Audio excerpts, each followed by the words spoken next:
lulukuhan na lang kami. Hindi ba tayo? So ako talaga, disappointed talaga ako. Ng difference nung presidente at vice president. Yan. Ang president is immune from suit habang Yan. siya ay presidente. Presidente. Ang vice president is not Hindi. immune Yan. from suit. Kaya pwede. Dapat doon nila final. Dapat talaga. Hindi sa impeachment kung talagang may tunay na grave threat. Kung meron talagang tunay na basihan. Kung talagang naniniwala sila na grave threat yung ginawa ni VP Sara Duterte.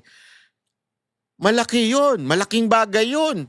O pakinggan natin yung sinabi ni Tiangco regarding kay VP Sara Duterte. Maganda to mga sinabi niya. Pero bago yung latest niya sinabi, paparinig ko muna sa inyo yung nung sinabi niya ng isang araw na nawindang yung mga kasamahan niya. So, okay, number one, I'll make it very clear na I am for accountability of all public officials, no?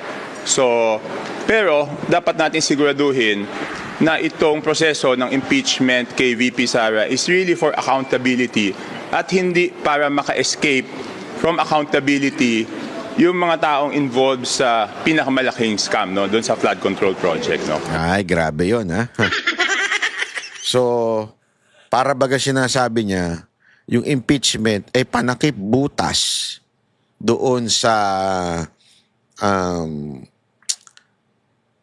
flood control issue o iskandal na kinasasangkutan ng mga congressman. Tama, mali? Oh. Yun ang ating yan ang sinasabi niya. So, yun yung akin, no, na baka naman, kaya lang nila gusto ma-impeach si VP Sara dahil natatakot sila sa posibilidad na maging presidente siya at kung maging presidente siya, kung sa ngayon, nakakalusot sila at hindi pa sila napapanagot doon sa kanilang mga kasalanan, sa tingin nila, hindi sila makakalusot kay VP Sara. So we have to make sure of that, no? Kasi ngayon, wala pa silang napapanagot. So isip nila kung si VP Sara manalo, siguradong papanagutin sila. So let's make sure about that, no? Sumunod, nakita ko yung reply ni at uulitin ko kasi pag may sinabi akong favorable sa isang partido, sasabihin DDS ako. Hindi po ako DDS.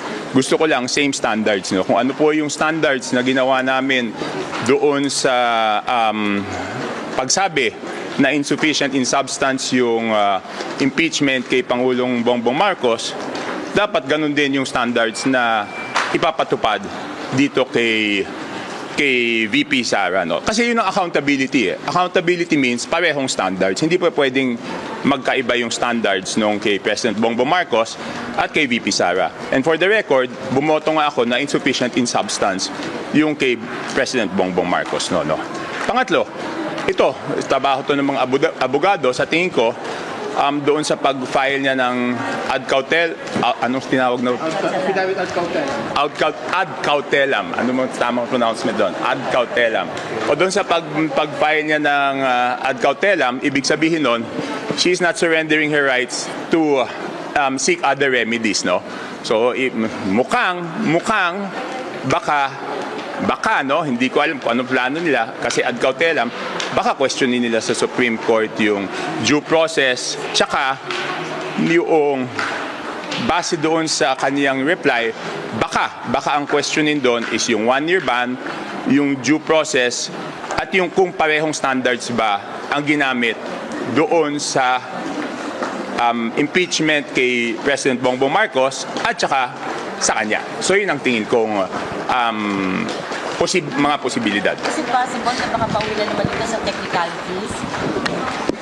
Hindi na technicalities kasi ang tatanungin is same standards ba ang ginamit, no?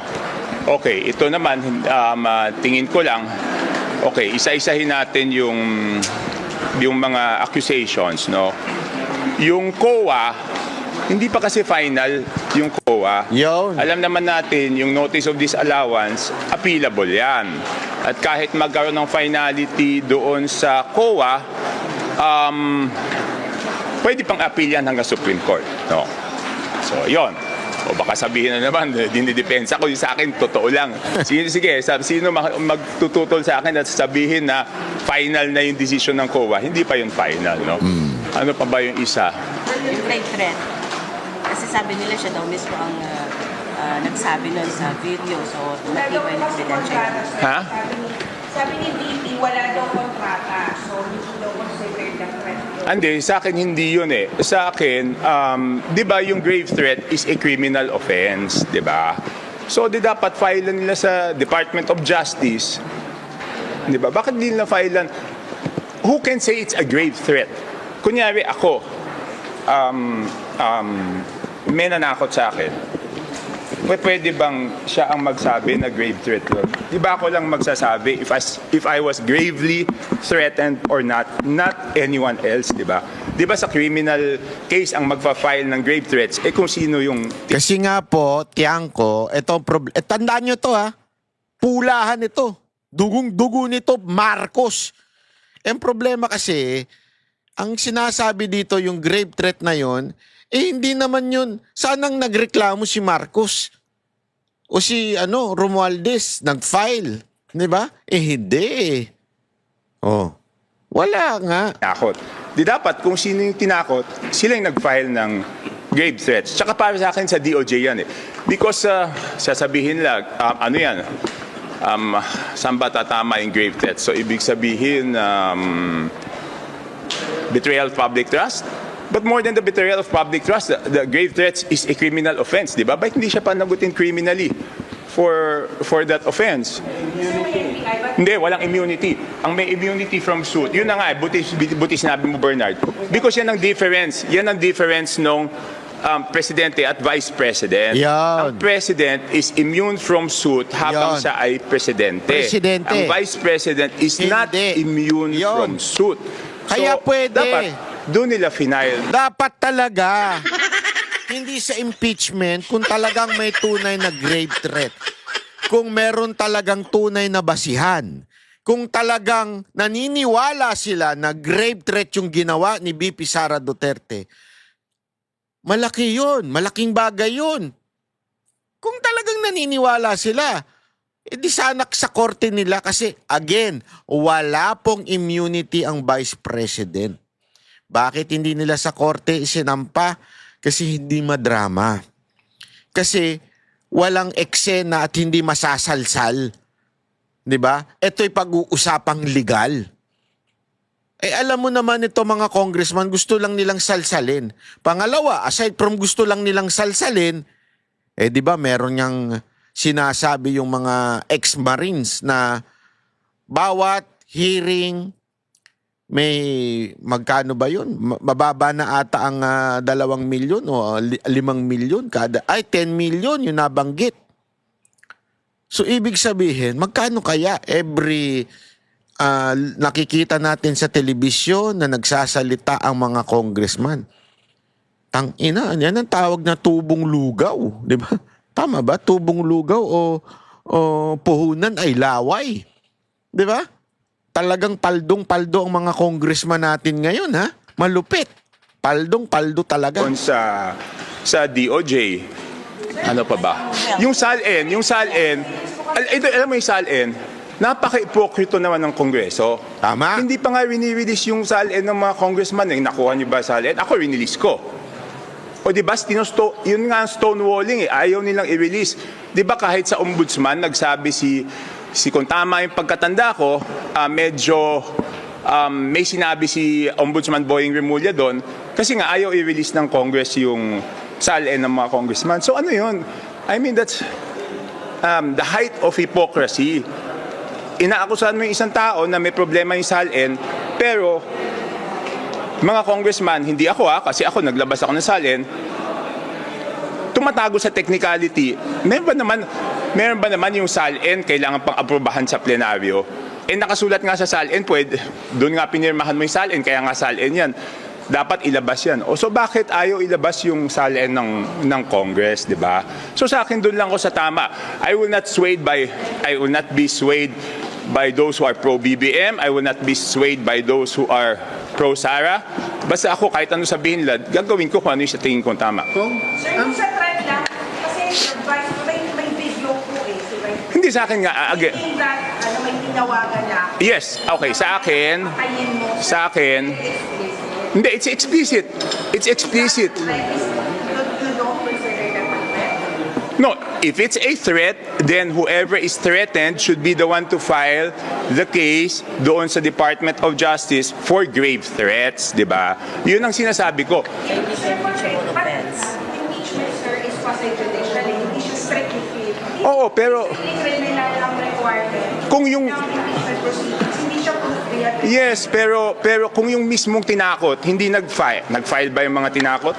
I don't know kung nag-file sila. Yes, sir, nag-ano po yung NBI. Ha? Nag-investigate lang NBI. Oh, so ano naging resulta though quasi judicial yung Congress,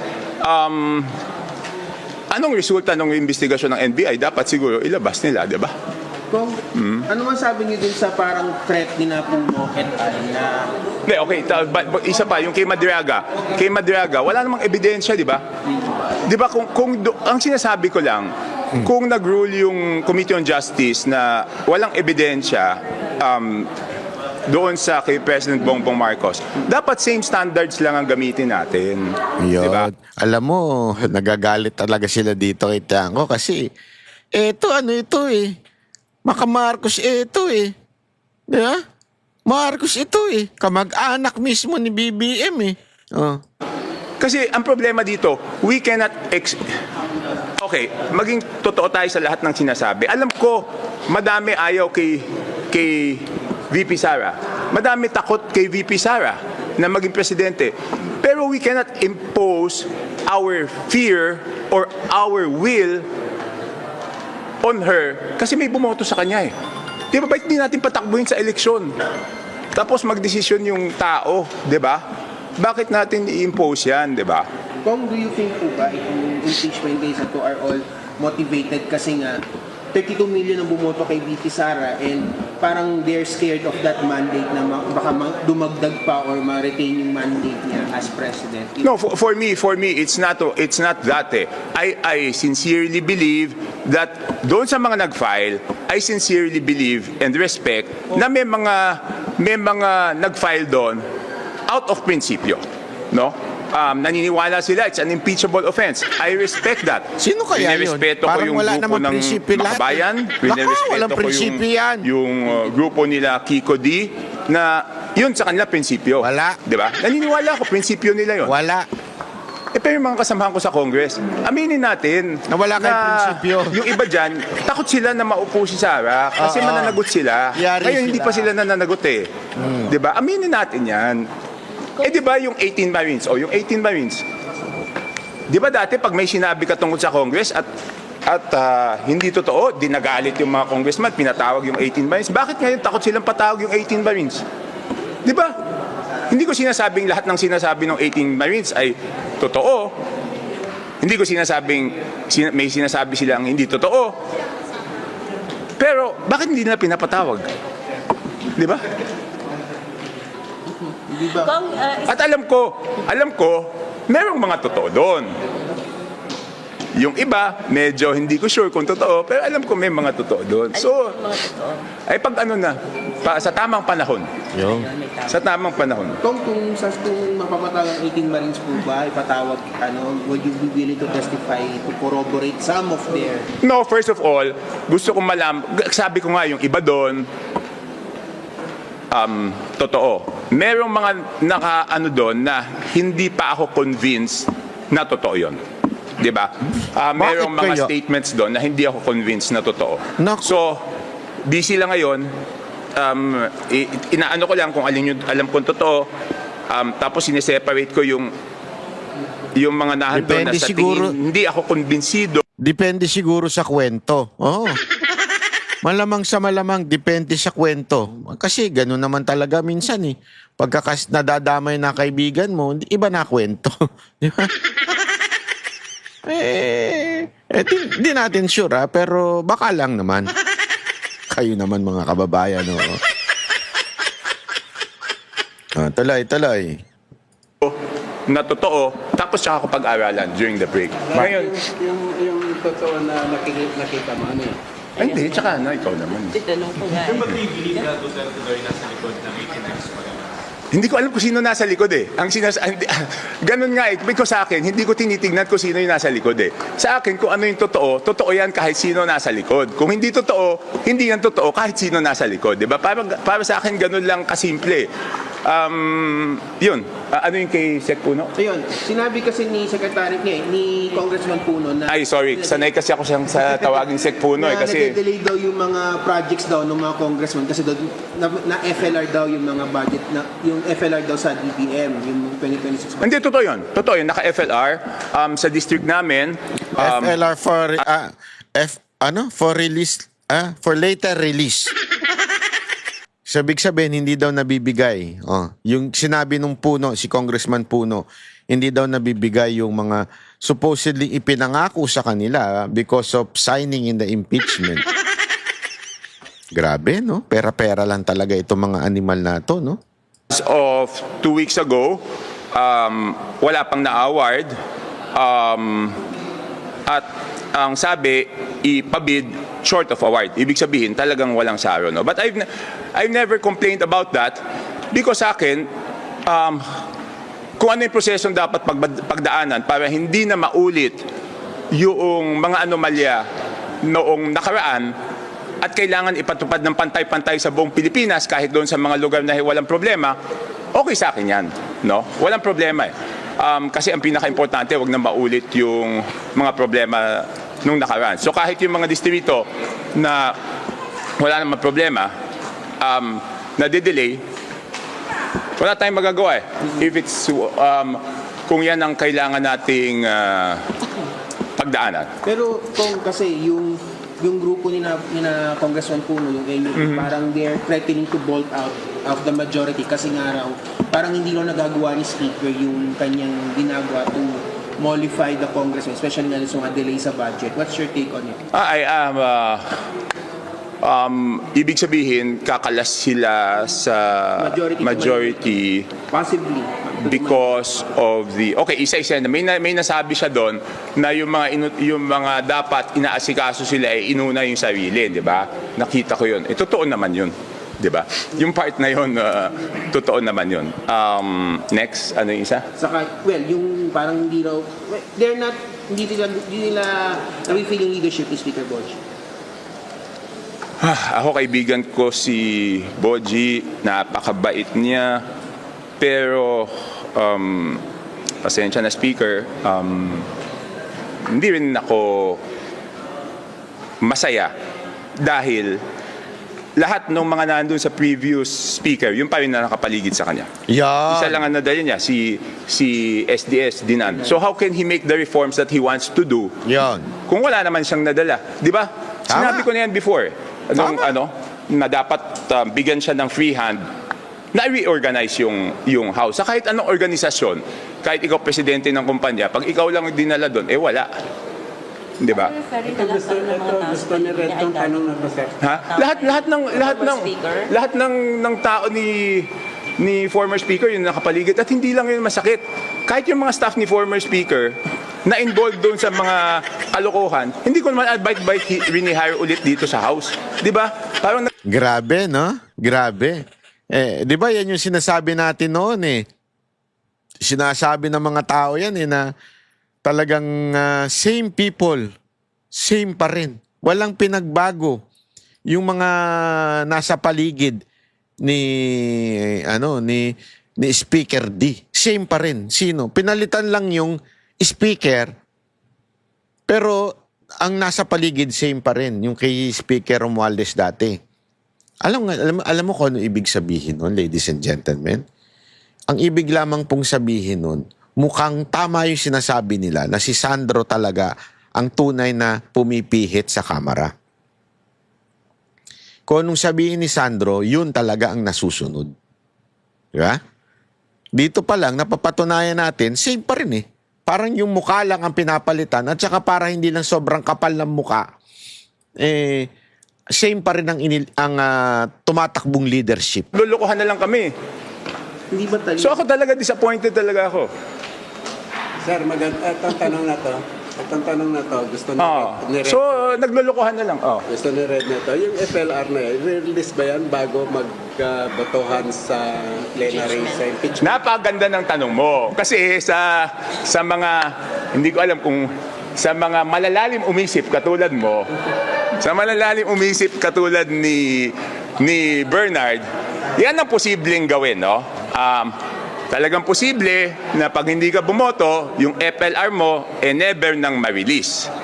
Yun ang pwedeng gawing carrot and stick. So yun ang bantayan natin. Gagamitin ba yung carrot and stick? I don't know. Pero ang galing mo magtanong. Kung hindi ba hindi ba nyo nararamdaman parang tali ang kamay ni Speaker right now? Kasi parang Honestly, nararamdaman ko. Kung sa harap po ng mga crisis Ha? na pinakaharap natin Ano? ngayon, Wala na tayong bulahan dito, di ba? kung sa harap po ng mga crisis na pinakaharap I mean, natin, pasensya ka na, Speaker. That's how I feel.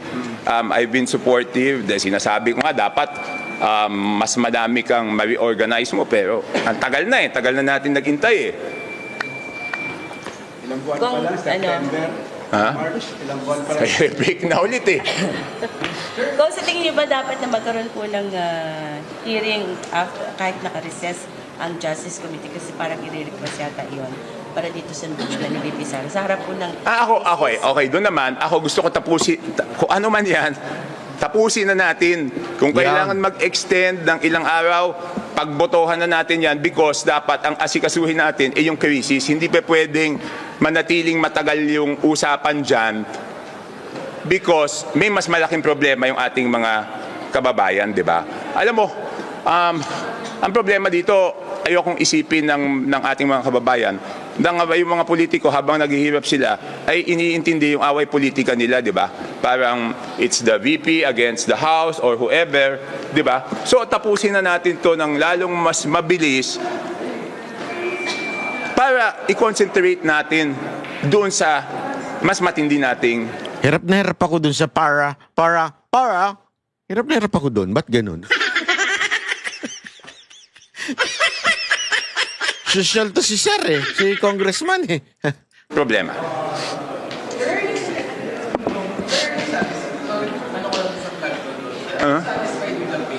No, not satisfied. I am disappointed, frustrated, disgusted. Yon!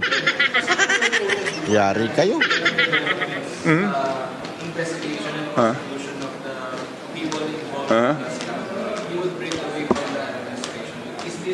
Am I still with them?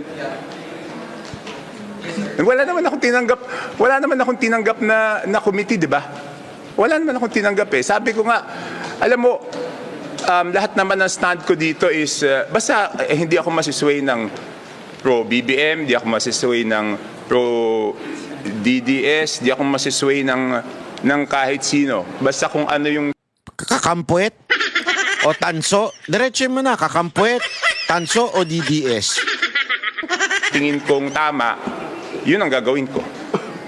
Kaya nga di ba hindi ako tumanggap ng committee? Wala naman akong partido. So wala akong susundin kung hindi yung sarili ko lang.